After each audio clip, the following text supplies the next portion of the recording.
my questions would be around, all right, so what are you running from?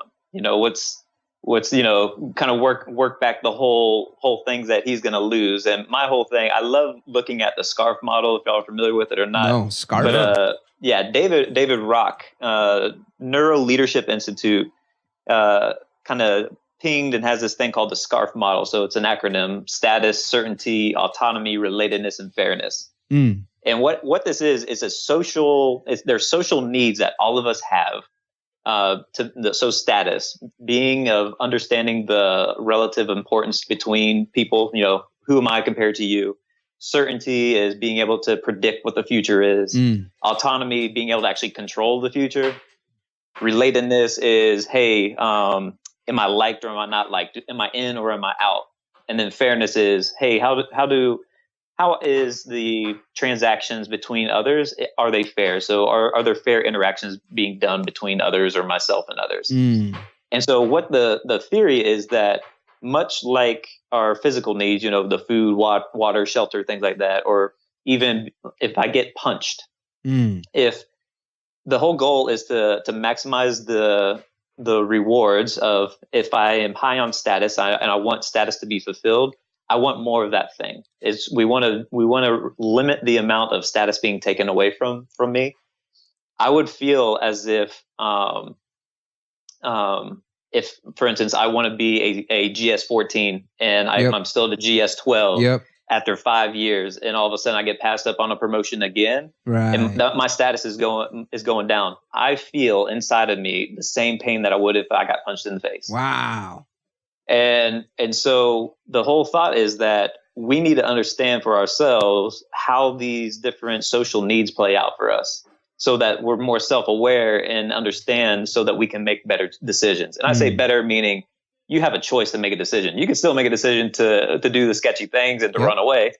But the thing is, it gives you a moment to actually step back and say, all right, why am I doing this? What is it actually satisfying in me, or what is being dismissed or threatened in this type of situation that is causing me to respond in this way, so that then I can kind of either repackage and, approach it a different way, or I always have the choice to continue down my sketchy path. So let me just make sure I understand. So the S.C.A.R.F model is a helpful guide for someone like you sitting with Carlos to start to walk him down self-awareness, self-understanding. Why am I behaving the way I'm behaving, and get to some answers that might help him. Exactly. Okay. Yeah. And so status, that first S, I mean, it seems like a layup, right? Because the guy was jet setting to Davos. He was the big swing. He had probably had a private jet. He probably lived a crazy life of parties and this and that. I mean, not necessarily like drugs and everything, but I mean, like, everyone seeking the power that he wields. And so he was someone who's highly sought after, highly powerful. And so that is status, if I'm not mistaken. And he's clearly, it's all at jeopardy, right? It's all at jeopardy. And so he's making choices now. That's the S. Is that how I think about it? Yeah. And that's how you can think about it. And that's the beauty about the model, is because then you can even start playing out even more to where, well, snap, maybe he's doing all this stuff because he doesn't feel related to, unless he has all these millions coming in and I can't fly on my jet or I can't do these parties, then I'm a no one. For instance, if those are taken away, I'm nobody. I'm not related. I'm not liked anymore because I don't have my money. So we can find out for ourselves, because this is a whole self thing. We find out for ourselves how S.C.A.R.F impacts us. It can help us be, once we're aware of how S.C.A.R.F impacts us in different situations, we then can, kind of be in these, well, it's probably status for him. We can be in these conversations a little bit, but we truly don't know until we get into questions with other people. Going back to your curiosity piece, you're going to be able to have better questions and ask better questions to the people that you care about or the people that you're trying to support using these angles. Be like, who knows? Maybe the question is like, hey man, you lost this position, or, all these millions are being taken away. Where's that putting you right now? And if they go to, man, I don't know what I'm going to do. I'm going to lose all my friends. That's more of a relatedness thing. Yeah. Versus, man, it pisses me off because now I'm not going to be, swinging it with all the other CEOs and stuff like that, which is a status thing. Absolutely.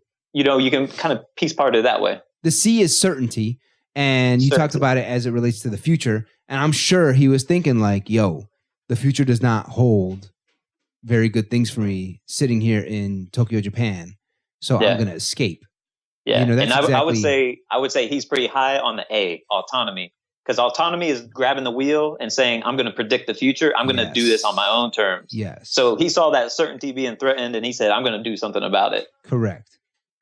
But the C and the A, those are questions you would ask, or are they also helping you diagnose? Say it again. The C and the A, of the Yep. S.C.A.R.F. Is it mainly questions you would ask, or are they also helping you diagnose?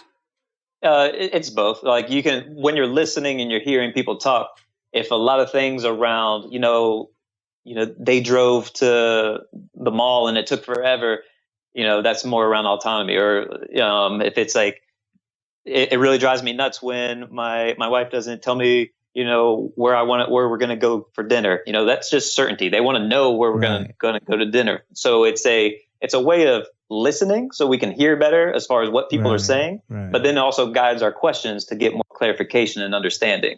Right. And then you get better understanding. And of course, the person answering the questions gets better understanding. Exactly. And then from there, now that you know he's high on C and high on A a lot, I'm making it sound like it's some kind of a drug, this scarf. But you can now cocaine and acid have a person can have a better understanding of their behavior and possibly make different choices. Like, oh yeah, my certainty was totally threatened. Oh yeah, I need autonomy and I need to get control. Exactly.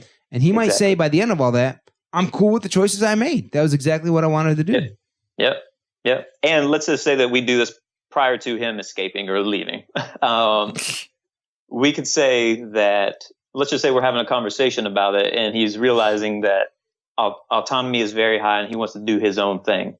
We could still have a discussion around, you can still have autonomy and do it in a way that you're not going to jeopardize everything in the future. Maybe it's a different way of going through the system and in a like more of a legal, collaborative way. Who knows? Like really going high in getting the best lawyers to support them. I don't know the whole legal system over there, whatnot, but there's then better choices that they can look at. Okay, autonomy will still be checked off and satisfied, but done in a way that actually looking in the future or looking with, no more blinders, fear, fight or flight type blinders, but opening up a little bit more and seeing more possibility that is out there. Wow. That's the thing. When we're locked into that reptilian brain, we're zeroed in. We gotta run for whatever's going to save us in the moment, versus if we just open up a little bit more, we can see all the possibilities that are out there.